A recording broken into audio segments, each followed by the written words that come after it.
নমস্কার, বাঙালি রান্নাঘরে আপনাদের সবাইকে স্বাগত। আজ আমার রেসিপি চিচিঙ্গা, নারকেল চিচিঙ্গা করার জন্য আমি এখানে একটু সাদা তেল নিয়েছি, আর এর মধ্যে দেবো দুটো শুকনো লঙ্কাকে এভাবে কেটে রেখেছি, আর 1 চামচ জিরে। এটাকে আমি ফোড়ন হিসাবে ব্যবহার করছি। এটা একটু লাল লাল করে একটু ভাজা হয়ে যাবে।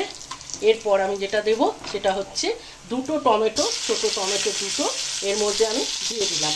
দেওয়ার পর টমেটো আর ফোড়নের সাথে ভালো করে এখন মশতে দিতে হবে। এখানে আমি একটা চিচিঙ্গা বড় দেখে এরমভাবে ডুমো ডুমো করে কেটে রেখেছি। এখন এটা এর মধ্যে দিয়ে দেবো। দেওয়ার পর ভালো করে টমেটোর সাথে এটাও ভেজে নেবো। এটা চাপা দিয়ে একটু রেখে ভাজবো। চিচিঙ্গাগুলো অনেকটা ভাজা হয়ে গেছে। এখানে যেটা দিতে হবে পরিমাণ মতো একটু লবণ দিতে হবে।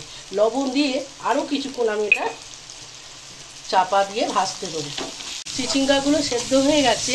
এখন আমি এটায় দেবো যে উপকরণটা দিতেই হবে, সেটা হচ্ছে নারকেল কোড়া, যেগুলো ড্রাই নারকেল কোড়া দোকান থেকে পাওয়া যায়।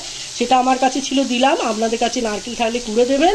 আর দিতে হবে সামান্য 1 চামচ মতো চিনি দিয়ে এটা ভালো করে আমি নাড়াচাড়া করতে থাকবো। এই রেসিপিটি একটু গরম ভাতের সাথে দুর্দান্ত লাগে। একবার বানিয়ে খেয়ে দেখবেন। যদি ভালো লাগে একটা লাইক, শেয়ার, কমেন্টের জন্য অনুরোধ রইল। আর চ্যানেলটা একটু সাবস্ক্রাইব করবেন, যাতে নতুন নতুন রেসিপিগুলো সবার আগে আপনাদের কাছে পৌঁছাতে পারে। ভালো থাকবেন, সুস্থ থাকবেন, ভালো খাবার খাবেন। আমার সম্পূর্ণ রেডি নারকেল চিচিঙ্গা।